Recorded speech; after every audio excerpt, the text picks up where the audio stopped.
And now our tale of the tape for this lightweight fight. 4 years apart, with similar height and some differences in reach. All right, now for the official introductions, here is Bruce Buffer. Ladies and gentlemen, this is the main event of the evening. And when the action begins, a referee in charge of the Octagon, Yves Loving. And now, this is the moment UFC fans around the world have been waiting for. Live from the T-Mobile Arena in Las Vegas.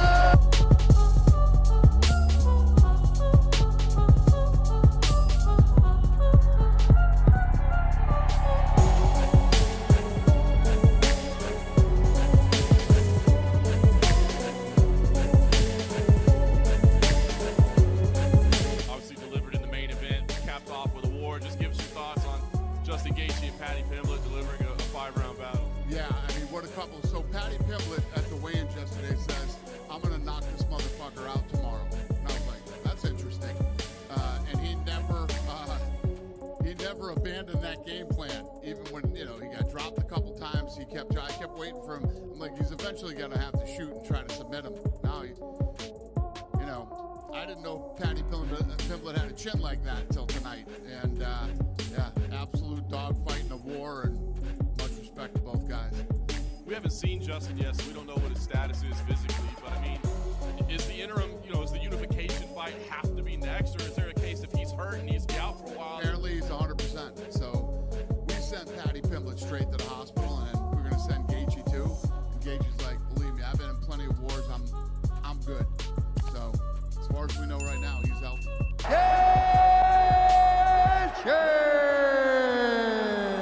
What unfolded in the main event wasn't just a fight. It was a 5-round storm that tested heart, durability, ego, and legacy. Two men walked into the octagon with completely different reputations, but the same goal: walk out as the one who proved the world wrong. On one side stood Justin Gaethje, a man built from wars, leg kicks, and violence.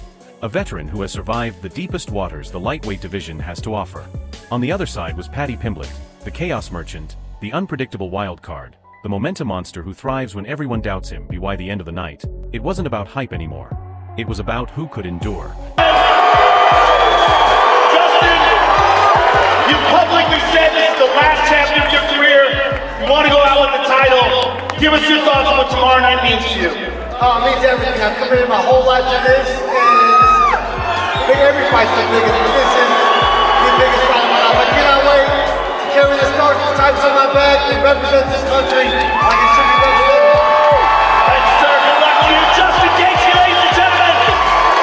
The day before the fight, Paddy made a bold statement. He didn't whisper it. He didn't hesitate. He looked straight into the cameras and declared he was going to knock Justin out.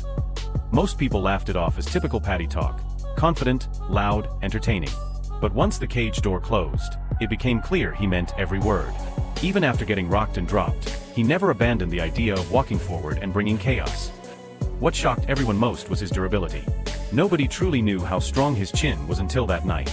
He absorbed shots that have folded elite contenders before, and instead of breaking, he fired back harder. That's when the fight transformed from a contest into a war.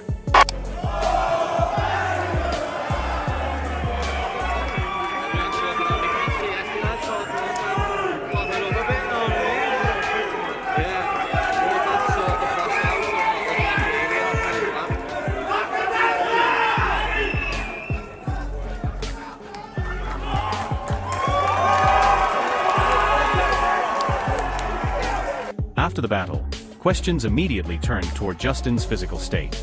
A 5-round war leaves marks, even on the toughest fighters. Yet reports suggested he came out relatively healthy, the kind of healthy that only someone who has lived through countless wars can be. Doctors still sent both men to the hospital as protocol, not because they were broken, but because battles like that demand respect. Gaethje himself showed zero concern, brushing it off like just another chapter in a violent career. And that sparked the bigger question: if he's healthy, is a title unification next? Or does the damage from a war like this demand time away? Justin, Paddy says he's been preparing for you like he prepared for the Michael Chandler fight. Is that a mistake? And why is this different from Chandler? Well, you obviously seen me fight Chandler. I have, better skills, and I beat him. But I don't care what he says, what he thinks. If he thinks I'm Michael Chandler, again, it goes back to my first statement. I love everything he's saying right now. And last one, your manager said he would like to see you fight Conor McGregor at the White House. At this stage in your career, would you take the money fight or would you be focused on the undisputed title next? I'm only focused on Paddy Pimblett, January 24th. How many times do I gotta say I don't expect to be alive after these fights? I go in there willing and ready to give everything. And that's the same. I'll be on the White House card no matter what. Who I'm fighting, doesn't matter. Some critics think you don't have enough experience for a title fight. What is the moment, the fight that earned you this title shot? Winning my last fight, being on a 7-fight win streak, the longest in the lightweight division. The critics can stick it up their asses. I'm the one who's fighting for the belt. Justin didn't hide what this fight meant to him. He called it one of the final chapters of his championship journey. Not because he's done, but because every fight now carries the weight of legacy. He spoke like a man who has already accepted the cost of greatness. He doesn't enter the cage expecting comfort. He enters prepared to give everything, even if it shortens his future. For him, the belt isn't just gold. It's proof that all the punishment. We know Justin Gaethje is known for his iconic backflip. If everything goes for you well, do you have anything up your sleeve come celebration time? I'm not doing no backflip, me lads. Fuck that, I'll break my neck. Don't know, probably just start dancing like I always do, lad. I've got nothing special planned, I'll just crack on. This fight. Usually when we think of Gaethje, we think of wars, we think of back and forth scraps. Do you think this is going to be a dominant one-way traffic performance by yourself? That's our job, innit? We're meant to hate each other. That's what everyone's here to see. You know what I mean? Is part of you hoping that maybe Justin can finally be the one to drag you into a war, take you to the full 5 rounds and see what your medal is made of? Yeah, of course, but I know I've got that in me anyway. I know I've got the heart and the desire to go 5 rounds with a warrior like Justin Gaethje, but it's not going to go that long. As I say, I'm going to put a beating on him and it's going to be like he's never had before, and I can't wait to show everyone just how good I am. Liv Morgan thought she had her moment. She hit oblivion and believed victory was seconds away.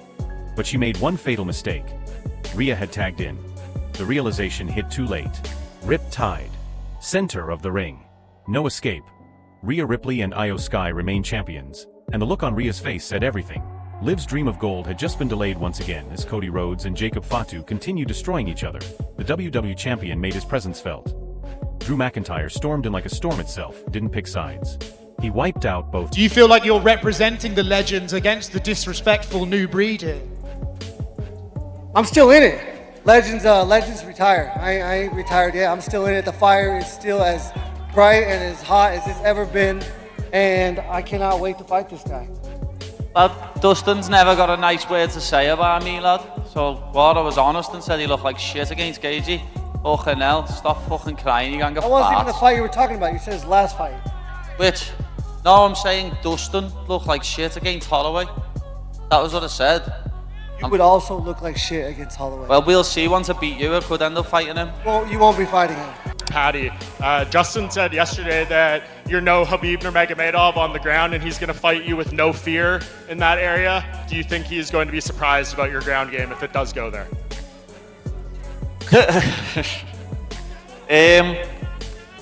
Everyone's surprised by my whole game when they fight me. No one expects me to be as good as I am. Everyone underestimates me, but it helps in my favour. Know what I mean? It makes the fight easier for me because everyone underestimates me. And I'm not Khabib. No one else is. I'm me. Know what I mean? And I'm an even harder puzzle to solve. I'm proper weird. You knew what Khabib was coming to do. You don't know what I'm coming to do. Then instinct kicked in. And with that victory, he punched his ticket to the Royal Rumble, proving once again that heart can outlast power, and belief can overcome brutality.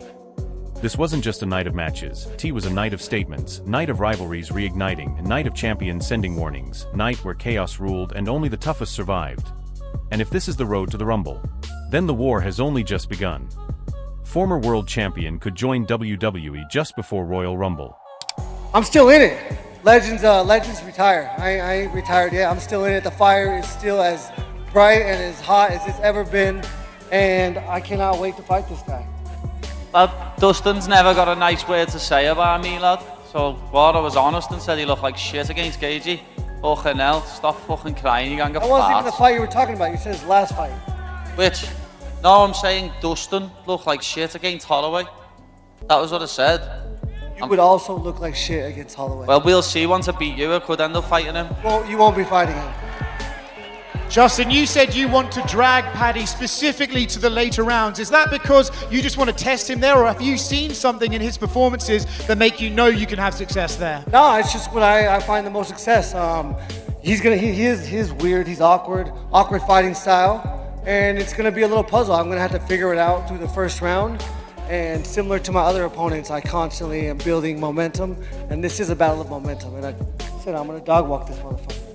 If he lasts that long. You've alluded to getting into the 4th and 5th rounds with Paddy. Is this a fight that you think you can be cautious in, or do you think you'll have to like fight wide open? Oh, I think I need to fight smart. At the highest level, you cannot make mistakes. And if you watch all the champions, they're moving forward. I'm gonna move forward, and I'm gonna be in his chest. I'm gonna put my head in his chest. He got really long arms. It's gonna be hard to hit me when my head's in his chest. The face-off told its own story. No smiles, no jokes, no blinking. Two fighters who genuinely believed the other one was stepping into something they wouldn't survive. Paddy framed the fight as personal. Not in a hateful way, but in a violent, competitive way. He didn't talk about points or decisions. He talked about damage. About leaving a mark. About proving something, on the other hand. Spoke with the calm of someone who has already been through hell and knows how to walk there again. You know, there's another highlight against a beast in Barboza. So the leg kicks from Gaethje too. Yeah. Oh yeah, true. The stance. I didn't even think about that. This is what Gaethje used to, he still does it. The ones he did against Barboza. leg kick for leg kick. They were both battling. Tony Ferguson as well. The way he handled him with the leg kicks. Shit was gangster. Gaethje, I just like the style. Come forward. This is gonna be crazy. This is gonna be crazy. Justin, Paddy says he's been preparing for you like he prepared for the Michael Chandler fight. Is that a mistake? And why is this different from Chandler? Well, you obviously seen me fight Chandler. I have, better skills, and I beat him. But I don't care what he says, what he thinks. If he thinks I'm Michael Chandler, again, it goes back to my first statement. I love everything he's saying right now. And last one, your manager said he would like to see you fight Conor McGregor at the White House. At this stage in your career, would you take the money fight, or would you be focused on the undisputed title next? I'm only focused on Paddy Pimblett, January 24th. How many times do I gotta say I don't expect to be alive after these fights? I go in there willing and ready to give everything, and that's the same. I'll be on the White House card no matter what. Who I'm fighting doesn't matter. Fiziev fight ends up being a close decision where he builds as the fight goes on and starts breaking him in the 3rd round. Both times that seemed to happen. But Fiziev took him down in round 1. Pure striker Fiziev took him down in round 1 and had him in an inverted triangle. And had him there for a while. And I think he could have done a lot more work from that position if he kind of knew the position he was in. But it seemed like once Fiziev ended up there, he just started hitting the body a few times and then thought, I don't know where to progress from this position. If Pimblett ever ends up landing on Gaethje in like one of those precarious positions, it's going to be immediate, like a latch, single, triangle, on the arm, wrench, go round to the back. It's going to be like a systematic jiu-jitsu difference that Oliveira had, but after dropping Gaethje in the first place. When asked about the possibility of a long war, Paddy didn't shy away. He welcomed it. He said he has the heart, the lungs, and the will to go deep. But in the same breath, he predicted it wouldn't last that long, because he planned on breaking Justin first. Gaethje responded with the mindset of a pressure fighter. He doesn't rush puzzles. He solves them, round by round, exchange by exchange. He believes momentum is built, not given. And once it turns, it crushes.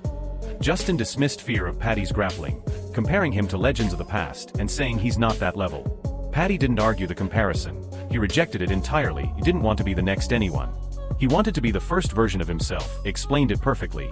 With certain fighters, you know exactly what's coming. With him, you don't. That unpredictability isn't a weakness, it's a weapon. Analysts were divided. Some believed Gaethje's leg kicks, pressure, and durability would slowly dismantle Paddy. Others saw opportunities in scrambles, submissions, and moments of chaos where one mistake could change everything. Some predicted late-round dominance from Justin. Others imagined Paddy catching him. One thing everyone agreed on: this wasn't a mismatch. This was a collision. Analysts were divided. Some believed Gaethje's leg kicks, pressure, and durability would slowly dismantle Paddy. Others saw opportunities in scrambles, submissions, and moments of chaos where one mistake could change everything. Some predicted late-round dominance from Justin.